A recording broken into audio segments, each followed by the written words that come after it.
بسم اللہ الرحمن الرحیم ایاک نعبد و ایاک نستعین. جناب hospital administration, dean L R H, faculty members, doctors, nurses, میں سب سے پہلے تو آپ کو اس نئے بلاک کی مبارک دیتا ہوں.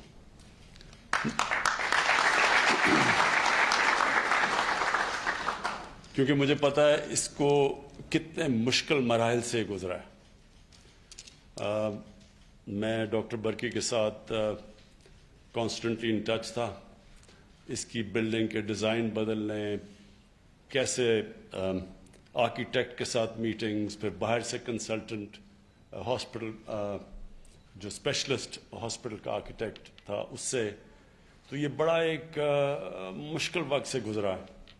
کیونکہ اس میں بڑی غلطیاں ہوئیں شروع میں، اور جس طرح بدقسمتی سے گورنمنٹ ہاسپٹلز میں ہوتی ہیں، تو یہ بڑا ایک مشکل پروسیس سے یہاں پہنچا. اور آج جب میں ہاسپٹل میں انٹر ہوا تو مجھے بڑی خوشی ہوئی کہ ایک گورنمنٹ ہاسپٹل کی اس طرح کی سٹینڈرڈ، اس طرح کی فیسلٹیز، اس طرح کی صفائی، یہ میں ایکسپیکٹ کرتا ہوں کہ انشاءاللہ آپ ایک رول ماڈل بنیں گے باقی بھی سارے گورنمنٹ ہاسپٹلس کے لیے.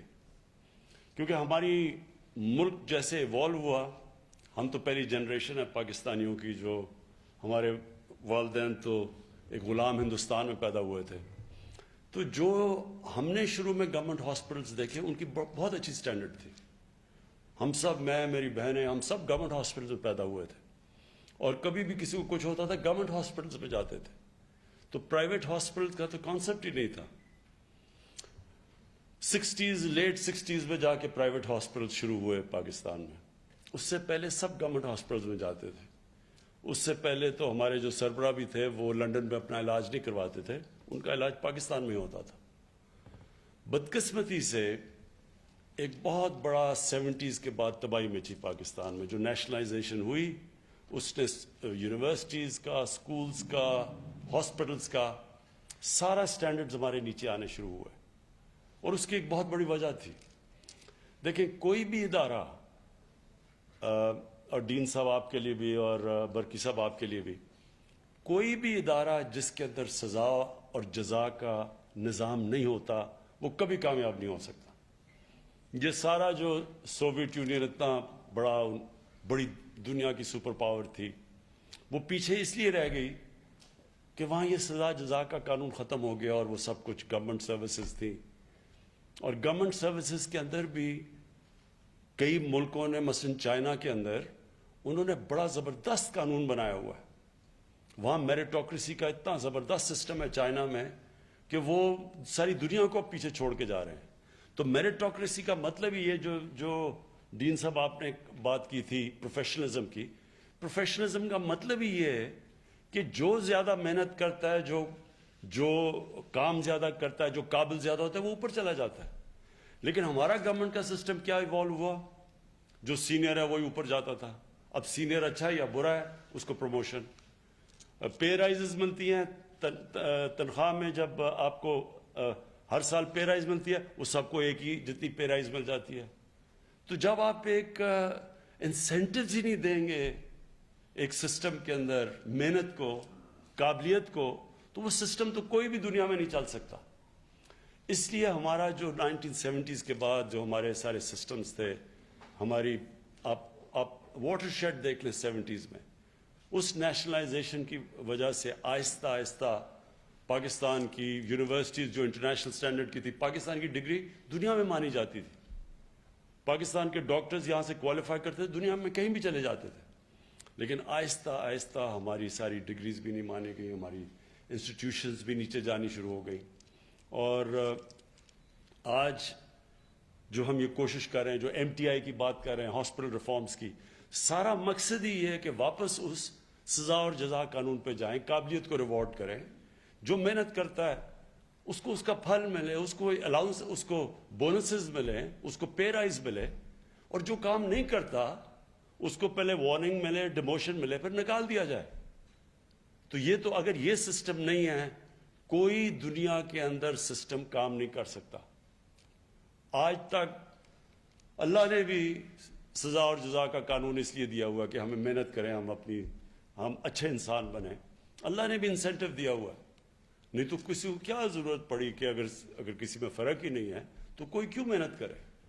تو ہمارا یہ جو ریزسٹنس آتی ہے کئی دفعہ ایم ٹی آئی ریفارمز کی، میں وہ سارے لوگوں کو یہ پیغام آج دینا چاہتا ہوں. کئی میں سوچتا ہوں جی کہ ڈاکٹرز اس کے خلاف ہیں. کیسے آپ اس کے خلاف ہو سکتے ہیں؟ کیا آپ چاہتے نہیں کہ آپ کے گورنمنٹ ہاسپٹلز اچھے بنیں؟ کیا یہی چاہتے ہیں کہ گورنمنٹ ہاسپٹل میں صرف غریب آدمی آئے اور پرائیویٹ ہاسپٹل میں پیسے دے کے آدمی جائے؟ جس معاشرے میں بھی یہ ہو جاتا ہے کہ ایک غریب آدمی کو نام ایک معاشرہ موقع دیتا ہے اوپر آنے کا تعلیم میں، نہ اس کو اچھی نوکریاں ملتی ہیں، علاج اس کا بری ہاسپٹل میں وہ ہوتا ہے جو کہ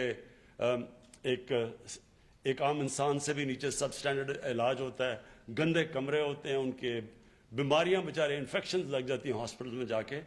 تو وہ ایک سسٹم ہے.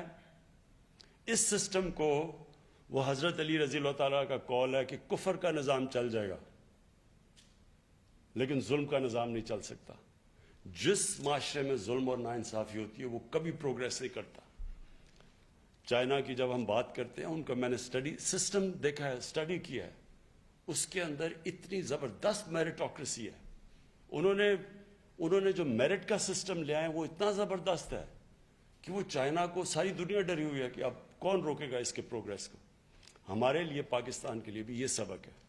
ہمیں اپنی انسٹیٹیوشنز کو، گورنمنٹ انسٹیٹیوشنز کو، ان سب میں میرٹوکریسی لے کے آنی ہے. اور ہم نے اپنے جو ایک گورنمنٹ ہاسپٹل کے اندر ایک انسان آتا ہے یا پرائیویٹ ہاسپٹل میں بھی انشاءاللہ انسان آتا ہے، تو دیکھنا یہ ہے کہ اس کے اندر فرق نہ کیا جائے. شوکت خانم کے اندر جو پہلے دن، ابھی بھی میری وہ سٹیٹمنٹ ہے، جب آج سے 26 سال پہلے ہاسپٹل کھلا تو پہلی چیز میں نے ان کو کہی تھی، ہماری ویژن یہ ہے کہ چاہے جو ایک انسان آئے گا، چاہے اس کے کپڑے پھٹے ہو، چاہے وہ غریب آدمی ہو، چاہے جو بھی ہو، اس کے اندر فرق نہیں کیا جائے گا. اور یہ ہمارے لیے شروع میں بڑا مشکل تھا کیونکہ ہمارے ایک کلچر ایوالو ہو گیا تھا کہ جو بیچارہ پیسے نہیں دیتا تو اس کو اور طرح ٹریٹ کرتے تھے، جو پیسے دیتا اس کو اور طرح کرتے تھے. ہم نے اپنے ہاسپٹل میں پھر یہ کیا کہ ہم نے ڈاکٹرز نرسز کو پتہ ہی نہیں چلنے دیا پیسے کون دیتا ہے اور مفت کون آتا ہے، تاکہ فرق نہ کر سکے انسانوں میں.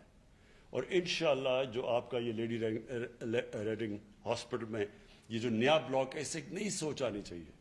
جو بھی ہاسپٹل میں آئے گا اس کے اندر آپ کو میں یقین دلاتا ہوں کہ جب ایک مریض کو جو تکلیف میں آتا ہے، اس سے آپ کے صرف جب رویہ ٹھیک ہوتا ہے، آدھا تو وہیں ریلیکس کر جاتا ہے. وہ جب وہ دیکھتا ہے کہ اس کو انسانیت، ایک نظام مل رہا ہے، ایک ہیومین سسٹم مل رہا ہے، تو اس کی آدھی بیماری تو وہ ریلیکس کر جاتا ہے. اور یہ بڑا امپورٹنٹ ہے. میں آپ کو، برکی صاحب آپ کو بھی، ڈین صاحب آپ دونوں کو میں یہ کہنا چاہتا ہوں کہ یہ آپ نے انگرین کرنا ہے. ہمیں شروع میں مسئلے تھے، پھر ہم نے ریفریشر کورسز کیے اپنے سٹاف کے، بار بار ان کو سمجھایا. اور آج یہ میرا، کیونکہ اللہ میں ایمان ہے، یہ میرا یقین ہے کہ وہ ہاسپٹل ایک معجزہ ہے. شوکت خانم اور یہ بھی کہ کوئی بھی اس کی مثال نہیں ہے کہ پرائیویٹ ہاسپٹل جو خسارہ کرے، کوئی 12-13 ارب روپے کا ہر سال، 12-13 ارب کا خسارہ کرے اور قوم اس سے زیادہ پیسے دے دے اگلے سال. اس کی کوئی مثال نہیں ہے. یہ اللہ کی برکت آتی ہے. جب ایک انسٹیٹیوشن میں انسانیت ہوتی ہے، اس میں اللہ کی برکت آتی ہے. اور میں یہ چاہتا ہوں کہ یہ نیا کلچر یہاں سے شروع ہو، LRH سے، اور وہ سارے KP کے ہاسپٹل سے پھر سارے پاکستان میں جائے. دیکھیں، لوگ جو رول ماڈلز ہوتے ہیں وہ کم ہوتے ہیں. ساری پبلک رول ماڈلز نہیں ہوتی، رول ماڈل کم ہوتے ہیں. ان کو دیکھ کے پھر ایک پورے معاشرے کے اندر چینج آتی ہے. اسی طرح آپ نے اس کو LRH کو، کیونکہ زبردست ہاسپٹل بنا ہے، پہلے تو اس کی صفائی نیا کھلا ہے، آپ نے اس کو بالکل صاف رکھنا ہے. چیلنج یہ نہیں کہ آج کیسا ہے، چیلنج یہ ہے کہ 2 سال 3 سال 5 سال کے بعد کیسا ہے.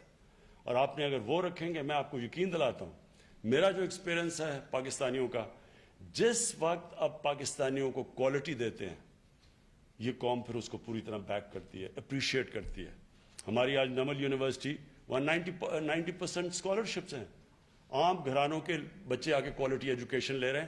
لیکن کیونکہ کوالٹی ایجوکیشن لے رہے ہیں, جو وہاں سے نکلتا ہے اس کو اچھی اچھی نوکریاں ملتی ہیں, اس کو ہماری ڈونیشن زیادہ آنی شروع ہو جاتی ہیں, اور ان ڈونیشنز پہ ماشاءاللہ اب یہ پوری ایک نالج سٹی بننے جا رہی ہے. تو اسی طرح LRH کو بھی جیسی جیسی لوگوں کو کانفیڈنس ہوتا جائے گا. اب ہم نے ہیلتھ کارڈ انٹروڈیوس کر دیا ہے. ہیلتھ کارڈ کا مطلب یہ ہے کہ کمپٹیشنز ہو جائے گی پرائیویٹ ہاسپٹلز اور گورنمنٹ ہاسپٹلز کی. اب کیونکہ جدھر بھی مریض کے پاس, عام آپ کے شہری کے پاس ہیلتھ کارڈ ہوگا, وہ کہیں بھی جا سکتا ہے, وہ گورنمنٹ ہاسپٹل بھی جا سکتا ہے, پرائیویٹ ہاسپٹل میں بھی جا سکتا ہے. تو آپ کے اوپر کمپٹیشن ہوگی گورنمنٹ ہاسپٹلز میں کہ آپ کو اٹریکٹ کرنا پڑے گا مریضوں کو. پہلے تو صرف غریب آدمی آتا تھا, کوئی ضرورت نہیں تھی کسی کو اپنے آپ کو پش کرنے کی. اور اب پرائیویٹ ہاسپٹلز کے اوپر بھی پریشر پڑے گا, گورنمنٹ ہاسپٹلز میں, کیونکہ غریب سے غریب آدمی کے پاس اب ہیلتھ کارڈ ہوگا اور اس کے پاس چوائس ہوگی, جو اس کو اچھا علاج ملے گا وہ ادھر جائے گا. اور یہ پھر خاص طور پہ گورنمنٹ ہاسپٹلز کے لیے, ان کے لیے بڑا ایک کمپٹیشن ہوگی. میں پھر سے آپ سب کو مبارک دیتا ہوں, اور مجھے بڑی خوشی ہوئی آج یہ کوالٹی آپ کی دیکھ کے. شکریہ. وزیر اعظم عمران خان کا لیڈیڈنگ اسپتال کے سرجیکل اور الائڈ سروسز بلاک کی افتتاحی تقریب سے خطاب. وزیر اعظم نے کہا کہ نئے بلاک کی تعمیر پر اسپتال انتظامیہ کو مبارکباد دیتا ہوں, اور مزید کہا کہ سرکاری اسپتال کا ایسا معیار دیکھ کر خوشی ہوئی. جس ادارے میں سزا و جزا کا نظام نہیں ہوتا وہ کبھی کامیاب نہیں ہوتا. وزیر اعظم نے اپنے خطاب میں کہا کہ میرٹ کے بغیر دنیا کا کوئی سسٹم نہیں چل سکتا.